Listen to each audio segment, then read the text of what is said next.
मित्रांनो, तुमचं पुन्हा एकदा GB स्टोरी टेलर या यूट्यूब चॅनलवर स्वागत आहे। आजच्या आपल्या गोष्टीचं नाव आहे त्या चाळीतल्या घरात। लेखक राहुल सांगळे।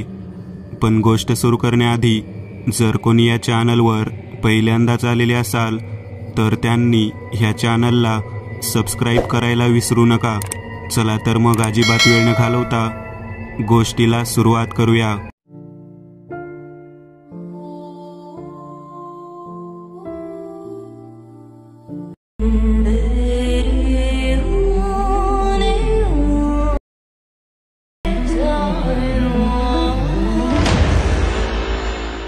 सोनालीच्या तोंडातून अचानक फेस येऊ लागला। तिचे हातपाय वाकडे झाले, डोळ्यांची बुबुळे पांढरी पडली। ती स्वतःची नखे खाऊ लागली। एकटक बघत मध्येच हसत होती, मध्येच जोरात किंचाळत होती। ती सतत तोंडातून एकच शब्द उच्चारत होती, भुजंगा भुजंगा।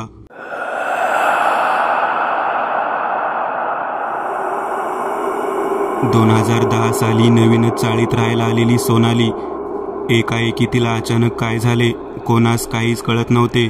आजूबाजूला राहणारी लोक सगळी तिला नवीन, कोणीच परिचयाचं नाही, तरीही ती सगळ्यांना नावाने हाक मारत होती। सगळेजण अचंबित होऊन तिला बघू लागले।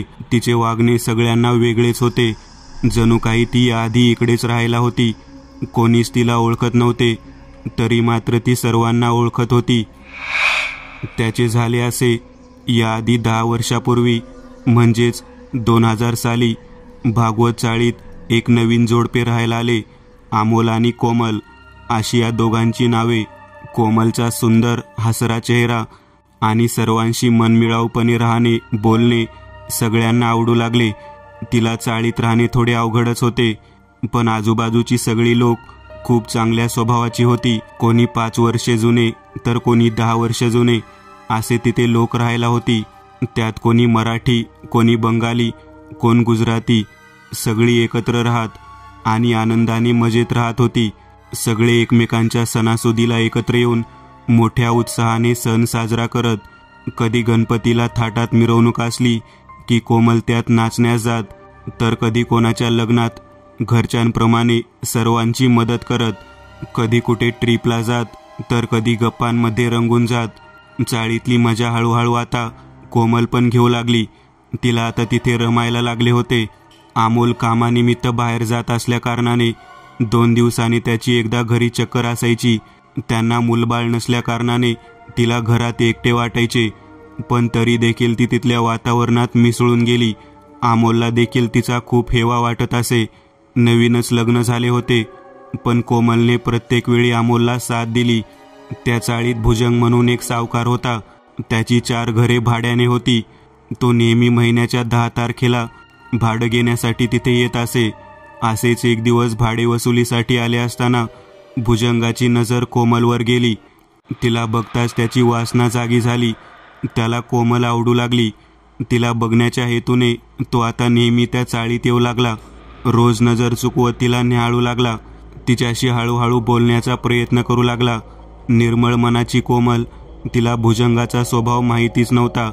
कोमलला त्याचा काय हेतू आहे हे काहीच कळत नव्हते। हळूहळू कोमल पण त्याच्याशी बोलू लागली। कोमलला त्याचा स्वभाव आवडत नसे, पण तो स्वतःहून बोलण्याचा प्रयत्न करतो आहे हे तिच्या पण लक्षात येत होते। बोलले नाही तर उद्याला आपले राहणे कदाचित बंद होऊ शकते, कारण भुजंग कसा आहे ते सगळ्या चाळीला माहीत होते। म्हणून कोमल देखील त्याच्याशी वरचेवर बोलत असे। दिवसामागून दिवस जात होते। भुजंग आता तिकडे रोज येऊ लागला। चाळीतल्या लोकांना तो तिथे येत असलेला अजिबात आवडत नसे, पण नाईलाज होता। कोणीच त्याच्या विरुद्ध जास्त काही बोलत नसे। दिवसामागून दिवस चालले होते। रोज रोज भुजंग तिथे येऊ लागला आणि तो एक दिवस कोमलशी जवळीक साधण्याचा प्रयत्न करू लागला। पण एक दिवस असे काही घडले की सगळी चाळती ऐकून हादरून गेली। संपूर्ण चाळीतील लोक निशब्द झाली होती। सगळीकडे शांतता पसरली होती। त्याचे झाले असे की चाळीतल्या एका घरामध्ये लग्न समारंभाचा कार्यक्रम होता आणि लग्न बाहेर गावी होते। त्यामुळे त्यांनी चाळीतल्या लोकांसाठी नेण्यासाठी बसचे नियोजन केले होते। चाळीतले बहुतेक लोक तिकडे जाणार होते। पण आज कोमलची तब्येत बरी नसल्याकारणाने तिचे जाणे शक्य नव्हते आणि या गोष्टीची भनक भुजंगला आली. याचाच फायदा घेण्याचे भुजंगाच्या मनी आले. सकाळची वेळ होती. साधारण 9च्या आसपास सर्वजण लग्नासाठी गाडीत बसले होते. सगळीकडे आनंदाचे वातावरण होते. त्या दिवशी कोमल देखील बसपर्यंत सगळ्यांचा निरोप घेण्यासाठी आली होती. सर्वजण तिला येण्यासाठी आग्रह करत होती, पण तिचा नाईलाज होता. थोड्याच वेळात गाडी जाणार होती. इतक्यात भुजंग तिथे आला. त्याने त्याच्या अश्लील नजरेने एक कटाक्ष कोमलवर टाकला. त्याची प्रचिती कोमलला देखील आलीच होती. तरी पण न बघितल्याप्रमाणे तिने त्याला धुडकावले. त्याला आज इतका आनंद झालेला पाहून बसमधील बरीच लोक अचंबित होती. इतक्यात बस ड्रायव्हरने आवाज दिला, चला निघूया का? गणपती बाप्पा मोरया, मंगलमूर्ती मोरया च्या घोषात गाडी निघून गेली. इकडे कोमल हळूहळू चालत तिच्या घराच्या वाटेने येऊ लागली. तेवढ्यात मागून भुजंगाने कोमलला आवाज दिला, ओ कोमल वहिनी, तुम्ही का नाही गेलात लग्नाला? इतक्या मनमिळाऊ तुम्ही सगळीकडे असता आणि आज तुमच्या बिगर जीव नाही लागायचा गड्या. इतक्यात कोमल मागे वळते आणि थोड्या रागीट नजरेने भुजंगाकडे बघत, माझ्याशिवाय जीव नाही लागायचा आणि कोणाचा? अहो चाळीतल्या लोकांचा बोलते हो मी. तुमचा लळा लागलाय ना हो त्यांना. तुम्ही आपलं वेगळाच अर्थ काढता. माझ्याशिवाय कोणाचं काय पण अडत नाही. मी असले काय नसले काय, लग्न काय होणार नाही का? माझी तब्येत बरी नाही म्हणून मी नाही गेले. हो अहो तुमची तब्येत बरी नाही आणि काय झालं? चला आपण दवाखान्यात जाऊन दाखवू. तुम्हाला असं बघवत नाही हो मला. चला माझ्या गाडीने नेतो तुम्हाला. काय होते ते सांगा डॉक्टरांना. काही गरज नाही त्याची. मी इतकी पण आजारी नाहीये की माझं मी जाऊ शकत नाही दवाखान्यात आणि तुम्हाला माझी इतकी काळजी करण्याची काही कारण नाही. माझा नवरा खंबीर आहे मला न्यायला. असं ऐऱ्यागऱ्याच्या गाडीवर जायला मी कोणी फालतूबाई नाही, समजलं? इतकं बोलून कोमल तिच्या घरच्या दिशेने पटपट चालू लागते. भुजंगला ऐऱ्यागैऱ्या बोलल्याचा राग येतो. तो तिचा मागून पळत जाऊन हात पकडतो. ए ऐऱ्यागैऱ्या कोणाला बोलते हा? चाळीत राहायचं आहे ना, मग जरा तोंड सांभाळून, समजलं? तुझ्या घरात राहत नाही. आशील सावकाराच्या बापाचा. आम्ही पण भाडं देऊन राहतो, काय फुकट राहत नाही. कोमल जोरात हाताला झटका देत हात सोडवून तिकडून भरभर निघून जाते. भुजंग मनातल्या मनात, चायला पाखरू लईच फडफड करते. आजच हिला ऐऱ्यागैऱ्या काय असते ते दाखवतो. तो त्यावेळेस तिकडून निघून जातो आणि दुपार होण्याची वाट पाहतो. त्याला माहीत होते की बरेच लोक लग्नासाठी निघून गेले आहेत आणि जे कोणी असतील राहिलेले ते सुद्धा कामानिमित्त जातील. जे राहतील ते दुपारी आराम करतील. तेव्हा चाळीत खूप शांतता असेल. याचाच फायदा घेत तो दुपारच्या बरोबर 2 वाजता चाळीत येतो. येताना त्याची 2 माणसं लक्ष देण्यासाठी घेऊन येतो. तो त्यांना चाळीच्या मध्यभागी थांबवतो आणि एकाला घराच्या बाहेर जर कोणी आलेच तर लगेच खबर करायला सांगतो. भुजंग कोमलच्या घराजवळ येतो आणि हळूच घरात जाण्याचा प्रयत्न करू लागतो. दरवाजा आतून बंद असतो. तो उघडण्याचा खूप प्रयत्न करतो, पण सारे व्यर्थ. त्याला त्याचा प्रयत्न फसताना दिसतो. तो खिडकीजवळ येतो आणि हळूहळू खिडकी उघडतो. समोर त्याला बेडवर कोमल झोपलेली दिसते. पंख्याच्या हवेत तिचे गालावरचे केस अलगद हालताना बघून भुजंगाला अजून वेड करून टाकतात. तो पुन्हा दरवाजा उघडण्याचा प्रयत्न करू लागतो. इतक्यात घरामध्ये हालचाल होते. भुजंग एका भिंतीचा आडोसा घेऊन लपतो. त्याला कदाचित कोमल जागी झाल्याचा आभास होतो, म्हणून तो जवळच दोरीवर वाळत असलेली एक चादर घेतो. भुजंग मनातल्या मनात विचार करू लागतो की जशी कोमल बाहेर येईल तसं तिच्यावर झडप घालू. 10 मिनिट तो एका जागेवर थांबून राहतो आणि तितक्यात दरवाजा खाडकन उघडतो. भुजंग क्षणाचा विलंब न करता कोमलवर झडप घालतो आणि तिला आत ढकलून घेऊन जातो. आत जोरात ढकलून दिल्यावर भुजंग दरवाजा आतून लावून घेतो आणि तशाच अवस्थेत ती ओरडू नये म्हणून तिचे तोंड दाबतो. सकाळी काय काय बोलली त्याची आठवण करून देतो. दोघांची झटापट होते. भुजंग रागाच्या आवेशात तिला आतल्या खोलीत घेऊन जातो आणि बेडवर टाकून देतो आणि इतक्यात त्याच्या डोक्यावर जोरात मागून कोणीतरी काठी मारतो. त्याला प्रचंड वेदना होतात.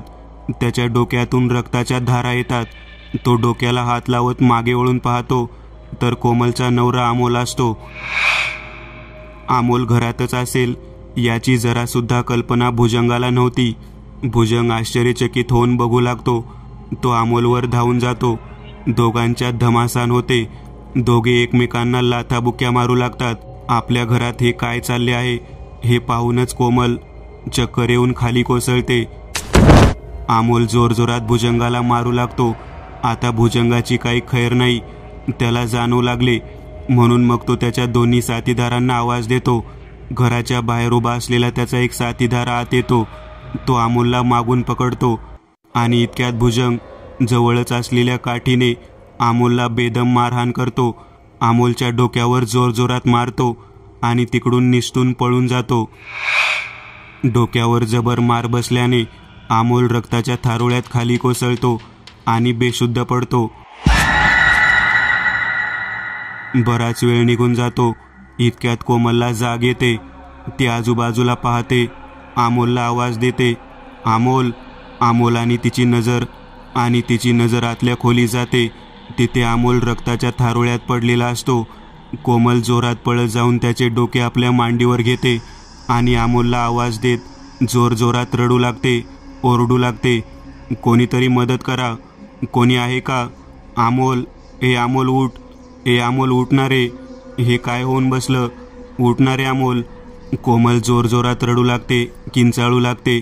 ती त्याचे डोके आपल्या मांडीवर ठेवून तशीच बसून राहते. बराच वेळ निघून जातो. अमोलने जगाचा निरोप घेतलेला असतो आणि तेवढ्यात भुजंग परत तिकडे येतो आणि कोमलचा मागून दोरीने गळा आवळतो आणि तिला संपवून टाकतो. चाळीत सर्वत्र शांतता पसरलेली असते. काय झालं आहे कुणास काहीच ठाऊक नसते. 2-4 तास निघून जातात. हळूहळू चाळीत गर्दी होऊ लागते. लग्नाला गेलेली गाडी पुन्हा परतते. त्यातली लोक आनंदाने एक एक करत खाली उतरतात.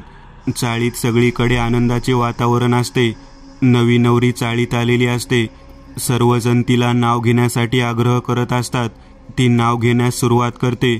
सगळे नाव काय घेणार या उत्सुकतेमध्ये असतात. सगळीकडे शांतता असते. इतक्यात कोमलच्या शेजारी राहणाऱ्या मोरे काकू जोरात किंचाळत पळत बाहेर येतात. सगळेजण नव्या नवरीला सोडून धावत त्यांच्याकडे जातात. त्या खूप घामाघूम झालेल्या असतात. त्यांची मानसिकता बोलण्याची नसते. ती जोरात धुनके देत रडू लागतात. सगळेजण त्यांना विचारू लागतात, काय झालं, तुम्ही का रडताय? त्यांना पाणी देत देत चाळीतच राहणारा विवेक त्यांना विचारतो. इतक्यात मोरे काकू रडत रडत त्यांना सांगू लागते, आपण सगळे गाडीतून उतरलो आणि तुम्ही सगळे लग्नघरात गेले असता. मी माझ्या घराचा दरवाजा उघडला. बाथरूमच्या मागच्या खिडकीतून मला कोमल तिच्या फॅनला लटकताना दिसली.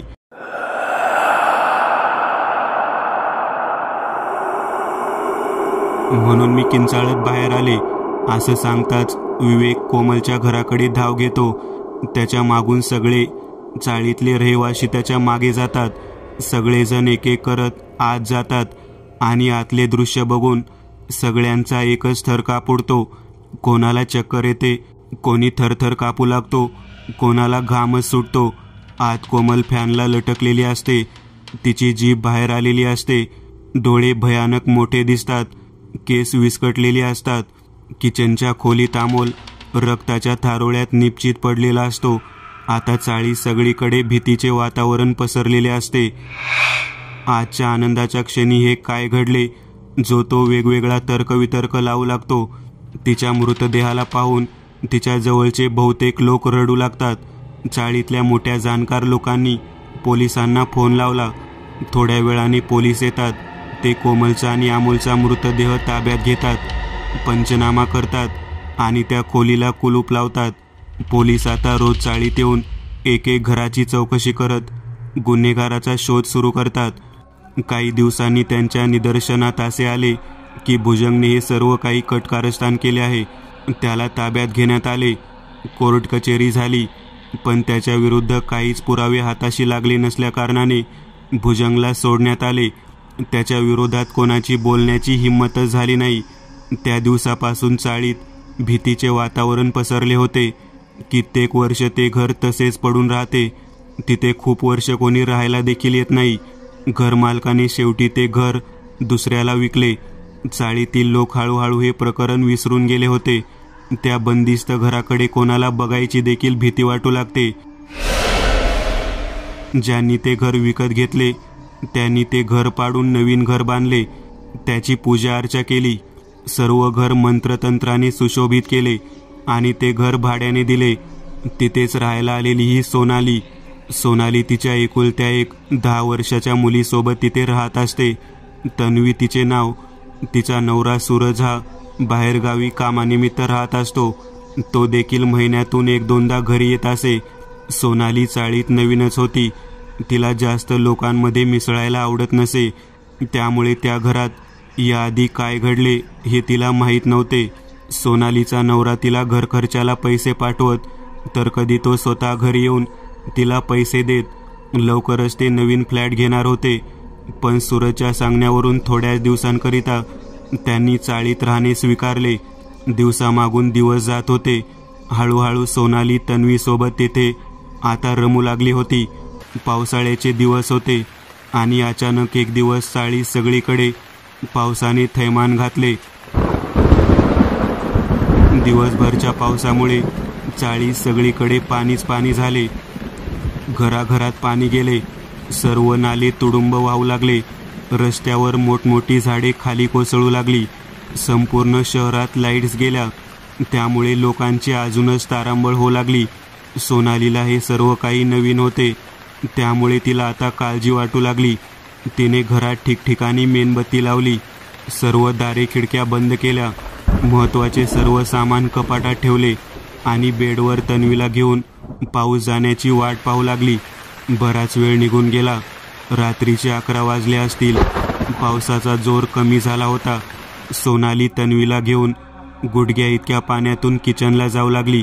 लाईट्स गेल्यामुळे काहीच दिसत नसल्याने सोनालीने एका हातात मेणबत्ती धरली आणि किचनच्या दिशेने जाऊ लागली. तिला अचानक तिच्या पाठीमागून करत कोणीतरी आवाज देत आहे असे जाणवले. तिने तन्वीला सावरत हळूच मागे पाहिले. तिला मागे कोणीच नाही दिसले. तिला बहुतेक भास झाला असे समजून ती पुन्हा किचनकडे जाऊ लागली. तिला पुन्हा करत कोणीतरी आवाज दिला, पण यावेळेस ती मात्र खूप घाबरली. तिला हा आवाज स्पष्ट आला होता. आता तिला पण कळून चुकले की घरात कोणीतरी आहे. ती घाबरतच हळूहळू मागे बघू लागली. मेणबत्तीच्या प्रकाशात तिची सावली भिंतीवर पडत होती. तिला आता ते पण भयानक वाटू लागले. ती आता पटपट पाय उचलत किचनमध्ये गेली आणि एका भिंतीचा आडोसा घेऊन मागे बघू लागली. तिच्या चारही बाजूला भयान अंधार पसरला होता. त्यात थोडाफार राहिलेल्या मेणबत्तीचा उजेड तिच्या काळजाचा ठोका वाढवत होता. तिला कधी एकदाची सकाळ होईल असे वाटू लागले.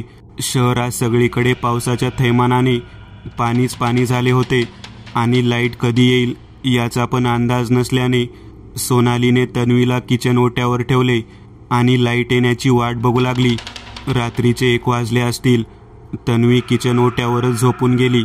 सोनालीला देखील नुकताच डोळा लागला होता आणि इतक्यात धाडकन जोरात आवाज झाला. हॉलमधील कपाट पडल्याचा तो आवाज होता. जोरात आवाज झाल्याने तन्वी आणि सोनाली दचकून झोपेतून जाग्या झाल्या.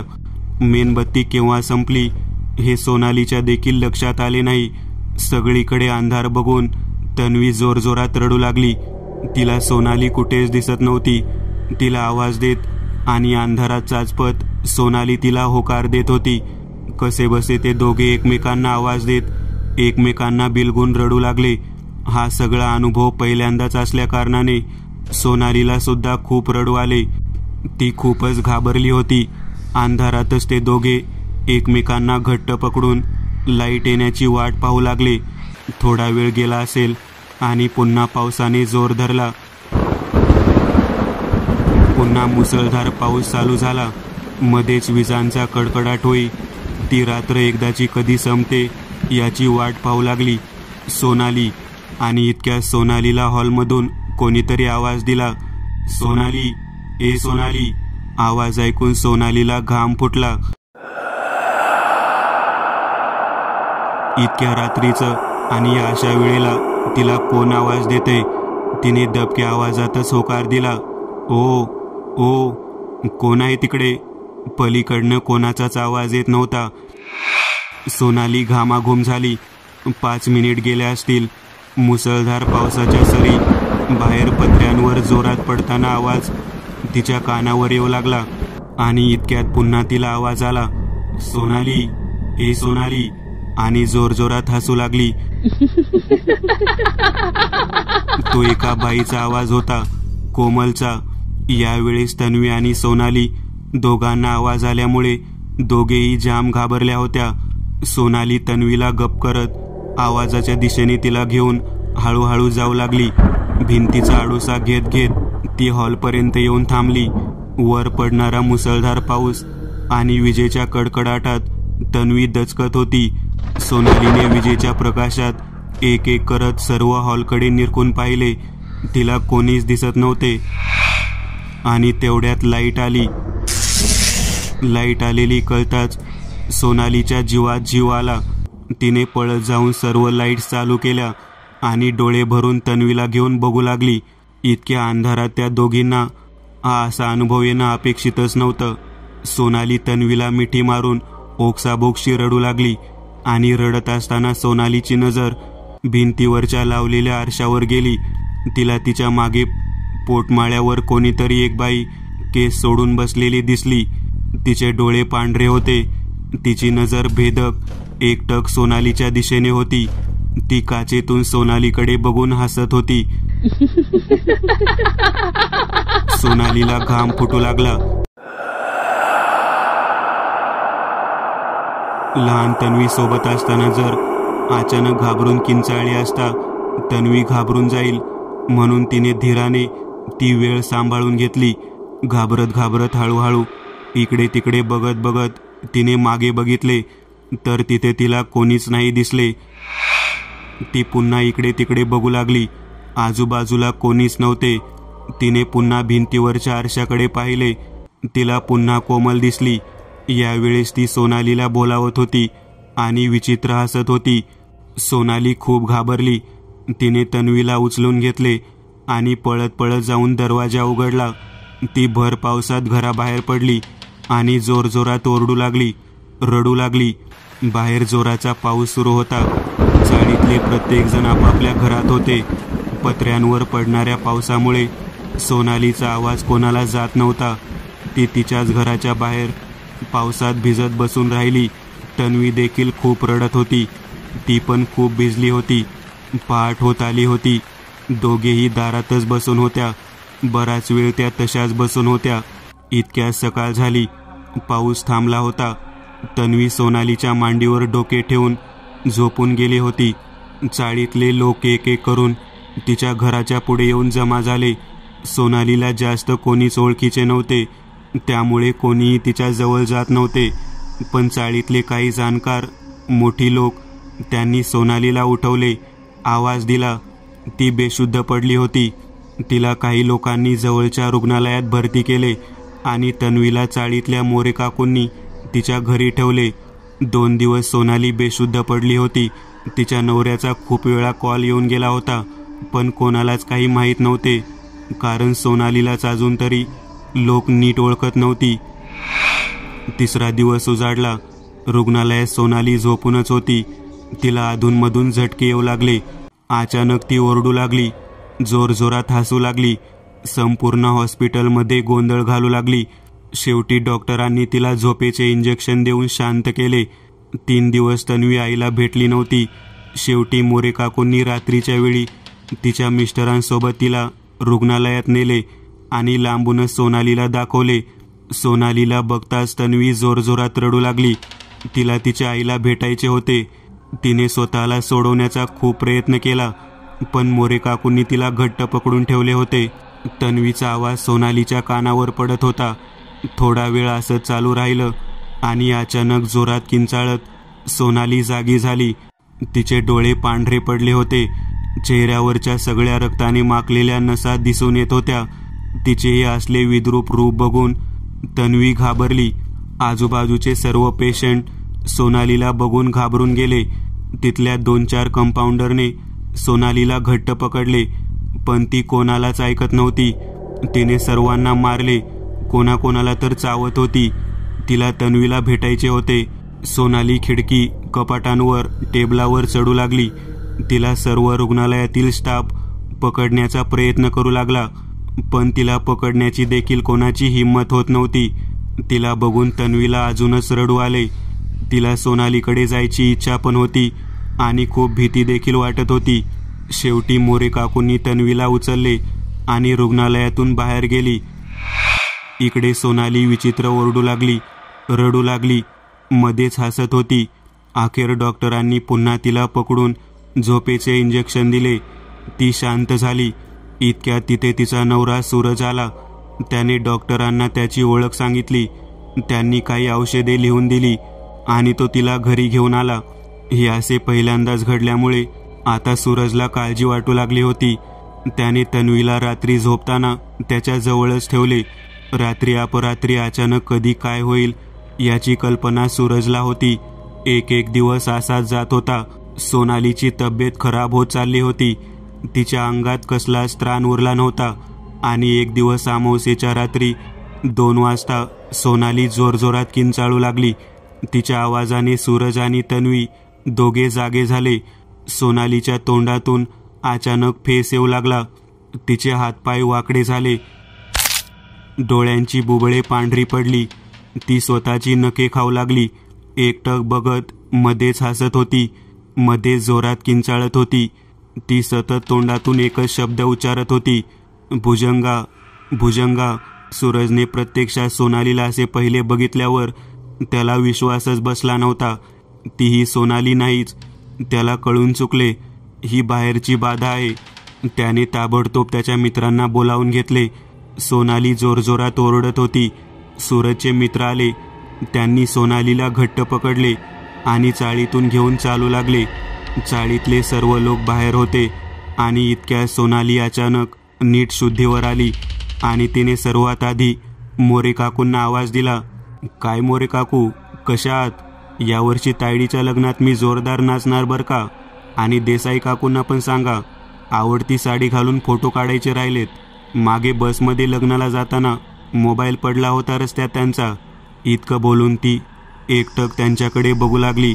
मोरे काकू आश्चर्यचकित होऊन तिला बघू लागल्या. चाळीतले सर्वजण तिला आणि मोरे काकूंना पाहू लागले. सूरजला देखील हे काय चालले आहे काहीच कळत नव्हते. चाळीतले सर्व लोक मोरे काकूंना विचारू लागले, तुम्ही ओळखता का हिला? नाही, मी पण आत्ताच 3-4 दिवस झाले आहे. जेव्हा ॲडमिट केले होते तेव्हापासून ओळखत आहे. पण हिला माझ्याबद्दल इतकं कसं काय? तितक्या सोनाली एक करत सर्वांची नावे घेण्यास सुरुवात केली. प्रत्येकजण अचंबित होऊन तिला बघू लागला. त्या रात्री योगायोग असा की भुजंग पण तिथेच होता. तो गर्दीतून पुढे आला आणि काय तमाशा चालू आहे विचारू लागला. आणि इतक्या सोनालीची नजर भुजंगवर गेली.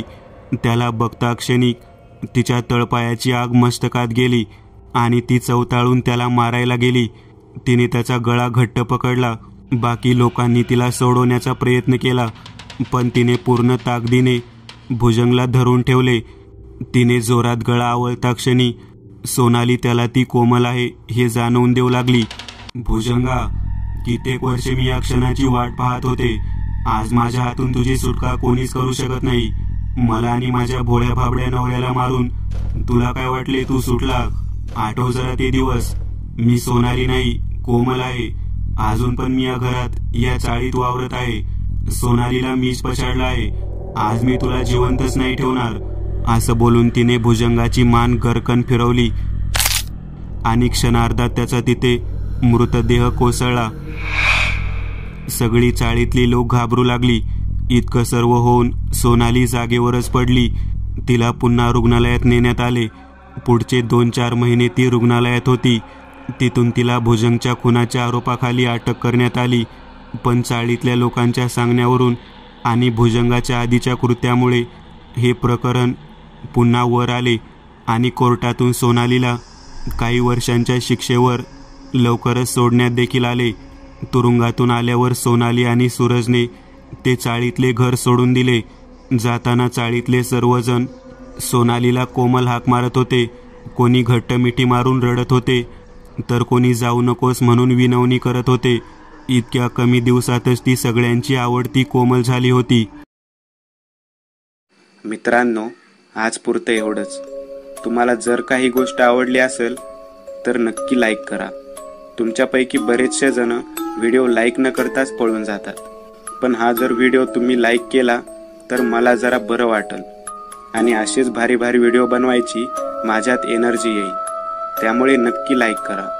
आणि अजूनही कोणी या चॅनलला सबस्क्राईब केलेलं नसाल तर लगेच सबस्क्राईब करून टाका. आणि बाजूची घंटी ती मात्र दाबायला विसरू नका. देवाची घंटी आहे ती. चला तर मग पुन्हा भेटूया अशीच एक आगळी वेगळी गोष्ट घेऊन पुढच्या